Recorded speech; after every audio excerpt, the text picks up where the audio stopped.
Hi అండి అందరికీ. ఈరోజు మనం నేర్చుకోబోతున్నది 9th క్లాస్ తెలుగుకు సంబంధించి ఆకుపచ్చ శోకం అనేటటువంటి లాస్ట్ లెసన్ అనమాట. ఇది వీటి నుంచి ప్రాక్టీస్ బిట్స్ అనేటటువంటి ఒకసారి చూద్దాం. ప్రాక్టీస్ బిట్స్ అనేవి చూసే ముందుగా ఒక్కసారి ముఖ్యాంశాలు అనేవి చూద్దాం. ఇది పర్యావరణ స్పృహ సంబంధించింది కాబట్టి విద్యార్థులు పర్యావరణం పట్ల అవగాహన మరియు బాధ్యతను పెంపొందించుకుంటారు. మరియు ఇచ్చిన కవితను అర్థం చేసుకుని అందులోని భావాన్ని కూడా గ్రహించగలుగుతారు. మరి ప్రకృతి దృశ్యాలను చూసినప్పుడు కలిగే అనుభూతులను కూడా ఈ లెసన్ ద్వారా విద్యార్థులు కవితా రూపంలో రాయగలుగుతారు. మరి మానవ కార్యకలాపాల వల్ల పర్యావరణానికి జరుగుతున్నటువంటి నష్టాన్ని కూడా విద్యార్థులు వివరించగలుగుతారు. మరి టుగాగం సంధి, రుగాగం సంధి, ఉత్ప్రేక్ష అలంకారము మరియు కర్తరికర్మణి వాక్యాల గురించి కూడా నేర్చుకోగలుగుతారు. ఇప్పుడు ఫస్ట్ బిట్ చూస్తే ఆకుపచ్చ శోకం పాఠ్యాంశానికి సంబంధించి సరికాని దాన్ని గుర్తించాలి. మరి ఇక్కడ చూసుకున్నట్లయితే ఇది పర్యావరణ కవిత్వము లేదా కవితా వ్యాసం అనేటటువంటి ప్రక్రియకి చెందుతుంది. ఇతివృత్తం వచ్చేసరికి పర్యావరణం. మరి మూల గ్రంథం అరణ్యంలో కేక అన్నాం. రచయిత కొండెపోగు డేవిడ్ లివింగ్స్టన్. అయితే ఇక్కడ అరణ్యంలో కేక అనేది రాంగ్. మూల గ్రంథం ఏంటంటే ఆకుపచ్చ శోకం అనే కవితా సంపుటి కాబట్టి. నెక్స్ట్ వన్, తోటను అమ్మేసుకున్నాను, తాతల నాటి తీయని జ్ఞాపకాలనే అమ్మేసుకున్నాను, నా బాల్యాన్ని అమ్మేసుకున్నాను అనే గేయ పంక్తులు గల రచయిత ఎవరు? భగవాన్. ఇది తోటకు వీడ్కోలు అనేటటువంటి కవితను రచించారండి ఈయన. తోటకు వీడ్కోలు అనేటటువంటి కవితలోనిదన్నమాట ఇవి. Next one, doctor Kondepogu B David Livingstone గారి గురించి సరి అయినది కానిది ఏది? సరి అయినది కాని దాన్ని గుర్తించాలి. మరి ఇక్కడ చూస్తే తల్లిదండ్రులు ఎవరు? సుందర ప్రకాశరావు, రూతమ్మ. మర్కాపురం ప్రకాశం జిల్లా జననం. మరి వృత్తి వచ్చేసరికి జీవశాస్త్ర అధ్యాపకుడు. ఈ మూడు కూడా మరి సరి అయినవే ఇందుకు సంబంధించి. మరి సరికానిదంటూ ఇక్కడ ఏదీ లేదు, ఏదీ కాదు.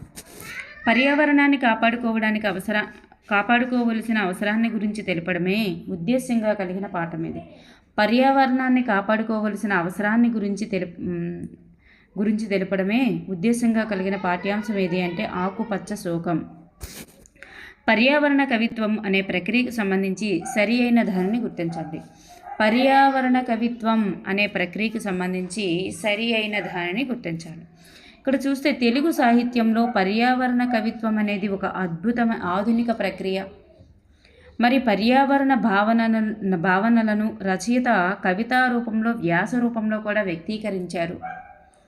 మరి దీనినే కవితా వ్యాసం అని కూడా అంటారు. చూడండి, పర్యావరణ కవిత్వానికి ఇంకొక పేరు ఏంటంటే కవితా వ్యాసం. సో ఇవన్నీ కూడా ఇక్కడ మనకి సరి అయినవి. ఈ క్రింది వానిలో కవితా వ్యాసంగా చెప్పబడినటువంటి ప్రక్రియ ఏది? దేనిని కవితా వ్యాసంగా చెప్పవచ్చు అంటే పర్యావరణ కవిత్వాన్ని కవితా వ్యాసంగా చెప్పవచ్చు. డాక్టర్ కొండెపోగు డేవిడ్ లివింగ్స్టన్ రచించినటువంటి ఆకుపచ్చ శోకం. ఆకుపచ్చ శోకం నుంచే కదా ఈ పాఠం మరి తీసుకోబడింది. మరి ఇది ఏ ప్రక్రియకి చెందినటువంటిది? ఇది ఒక కవితా సంపుటికి చెందుతుంది. డాక్టర్ కొండెపోగు డేవిడ్ లివింగ్స్టన్ గారు రచించినటువంటి నవల ఏది? ఈయన రచించినటువంటి నవల ఏది? అపూర్వయానం అనేటటువంటి నవల. మరి డేవిడ్ లివింగ్స్టన్ గారు రచించినటువంటి ఆధ్యాత్మిక వ్యాసం ఏది? ఆధ్యాత్మిక వ్యాసం. విశ్వధర్మం అనేటటువంటిది ఆధ్యాత్మిక వ్యాసం. ఇది నవల, ఇది కవితా సంపుటి. దగ్ధ దృశ్యం కవితా సంపుటి. నెక్స్ట్ వన్, పర్యావరణం ఇతివృత్తంగా వచన కవితలు రాయడంలో వీరు అందివేసిన చేయి. బీరు కాదు, వీరు. అందివేసిన చేయి ఎవరు? పర్యావరణ ఇతివృత్తంగా వచన కవితలు రాయడంలో వీరు అందివేసిన చేయి ఎవరంటే doctor Kondepogu B David Livingstone. అలతి పదాలతో సూటిగా స్పష్టంగా భావాన్ని వివరిస్తూనే మానవ తప్పిదాలను ఘాటుగా విమర్శలు చేస్తూ రచనలు చేసిన వారు ఎవరు? అలతి పదాలతో సూటిగా స్పష్టంగా భావాన్ని వివరిస్తూనే మానవ తప్పిదాలను ఘాటుగా విమర్శలు చేస్తూ రచనలు చేసిన వారు ఎవరు అంటే డాక్టర్ డేవిడ్ లివింగ్స్టన్. నిలువుగా నరికిన చెట్లను చూస్తుంటే యుద్ధ రంగంలో మరణించి చెల్లాచెదురుగా పడి ఉన్నటువంటి సైనికుల మృతదేహాలను గుర్తుకు తెస్తుంది అని వాక్యం గల పాఠం ఏది? ఆకుపచ్చ శోకం. మనిషి ఒక ఆక్టోపస్ జీవిలా చేతులు చాచి విస్తరిస్తోంది, పచ్చదనాన్ని దూరం చేస్తుంది అని ఆకుపచ్చ శోకం పాఠ్యాంశం ద్వారా విమర్శించిన వారు ఎవరు? లివింగ్స్టన్. ఎవరంటే లివింగ్స్టన్. Next one.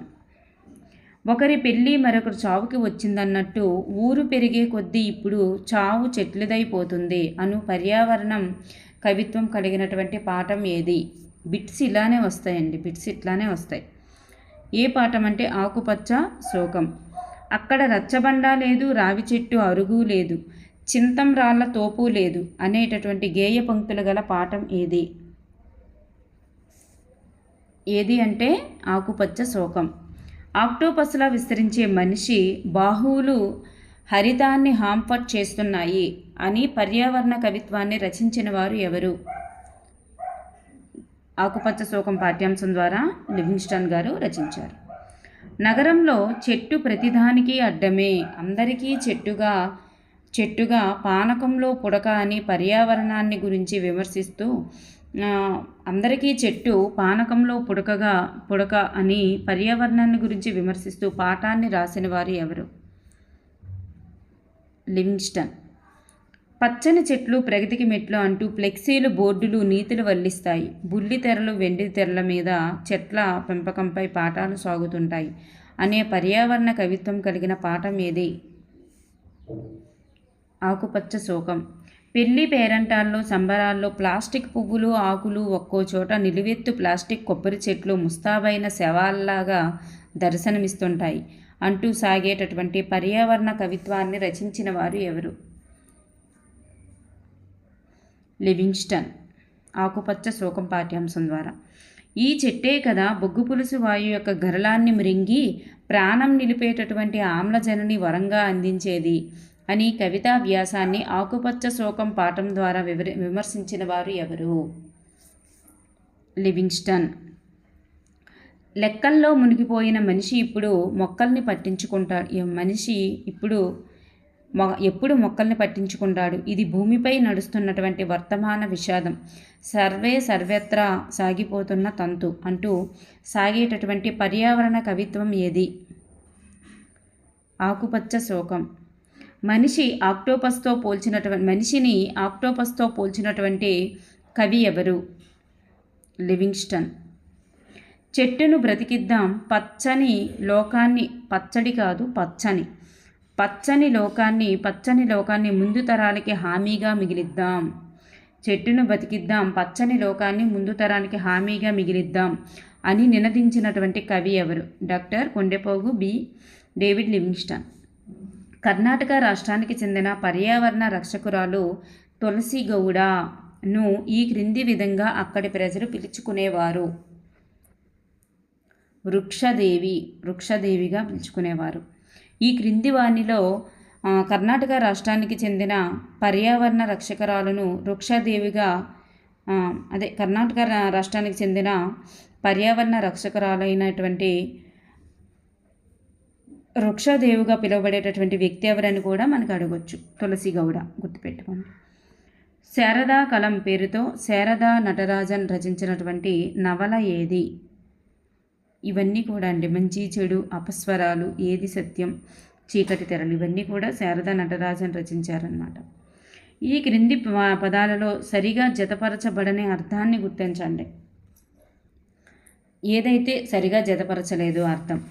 ఛాయ అంటే నీడ, బాహువులు అంటే భుజాలు, ఉపద్రవం అంటే నష్టం అండి, లాభం కాదు. సో ఇక్కడ మనకి రాంగ్. గరళం అంటే విషం. సో ఆప్షన్ 3 అనేది ఇక్కడ సరిగా జతపరచలేదు. వేడి, ఉష్ణం పర్యాయ పదాలుగా కలిగినటువంటి పదం ఏది? వేడి, ఉష్ణం పర్యాయ పదాలుగా గల పదం తాపం. ఎండ పదం యొక్క నానార్థాలు ఏంటి? వెలుగు, ఆతపం అనేవి నానార్థాలు. ఈ క్రింది ప్రకృతి వికృతులను సరిగా జతపరిచి ఈ క్రింది ప్రకృతి వికృతుల్లో సరిగా జతపరిచినది ఏమిటి? మనుష్యుడు అంటే జతపరచనది అంటే తప్పుగా ఉన్నది. మనుష్యుడు, మనిషి, సముద్రం, సంద్రం, పట్టణము, కథ అంటే కథ అవుతుంది. సో ఇక్కడ మనకి రాంగ్. సంబంధం లేని వ్యక్తుల మధ్యలో దూరితే ఇలాంటి జాతీయాన్ని వాడుతారు. సంబంధం లేని వ్యక్తుల మధ్యలో దూరితే దాన్ని పానకంలో పుడక అంటాం. స్వయం కృతాపరాధం అనే అర్థాన్ని ఇచ్చేటటువంటి జాతీయం ఏది? స్వయం కృతాపరాధం అనేటటువంటి అర్థాన్ని ఇచ్చేటటువంటి జాతీయం కూర్చున్న కొమ్మని నరుక్కోవడం. ఏమీ పట్టనట్లు ఉన్న స్థితిలో అని తెలియజేసేందుకు వాడేటటువంటి జాతీయం ఏది? ఏమీ పట్టనట్లు ఉండేటటువంటి ఉన్న స్థితిలో అని తెలియజేసేందుకు వాడే జాతీయం ఏది అంటే నిమ్మకు నీరెత్తినట్లు.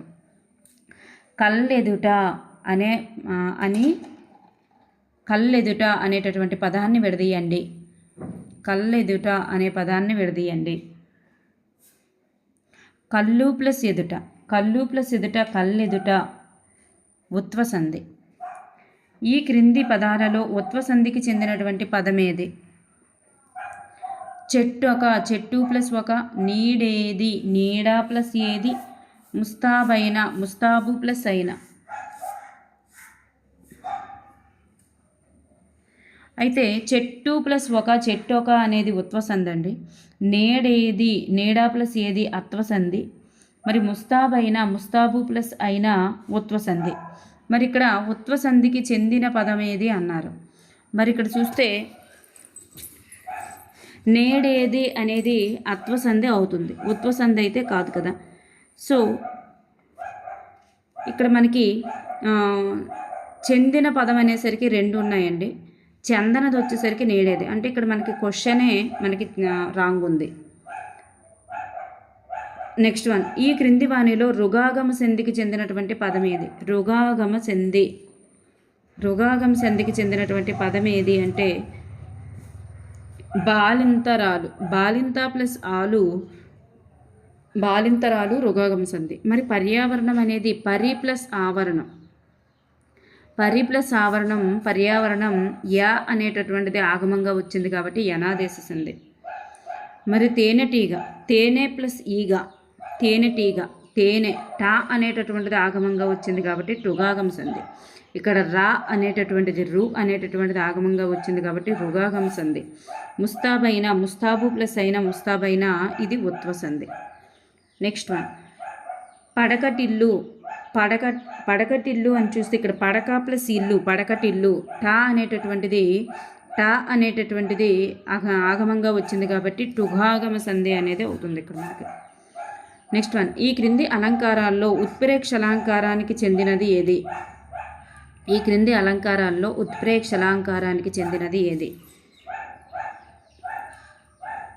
ఉత్ప్రేక్ష అలంకారంలో మనకి ఊహ ప్రధానం అనమాట.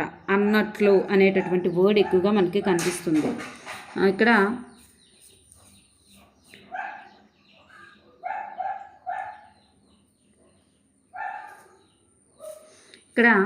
చెందినది కాదు చందనది ఏది అని రావాలి. ఎందుకంటే ఆమె కేశాలు నల్లని త్రాచులా అన్నట్లు, ఇది కూడా అన్నట్లు, ఇది కూడా అన్నట్లు, ఇది కూడా అన్నట్లు, ఈ మూడు కూడా ఉత్ప్రేక్ష అలంకారాలే. ఫస్ట్ది మనకి ఉపమాలంకారం అవుతుంది కాబట్టి ఇక్కడ మనకి ఆప్షన్ 1 అనేటటువంటిది చెందదు. చందనది అంటే 38 చెందదు. ఒక్కో చోట నిలువెత్తు ప్లాస్టిక్ కొబ్బరి చెట్లు ముస్తాబైన శవాల్లా దర్శనమిస్తున్నాయి అన్నది ఈ అలంకారానికి చెందుతుంది. శవాల్లా అంటే లాగా అనేటటువంటి ఉపమా వాచకం ఇక్కడ వచ్చింది. ఇది మనకి ఉపమా అలంకారానికి చెందుతుంది. పోలికకు సంబంధించింది కాబట్టి ఉపమాలంకారం. Thank you for everyone.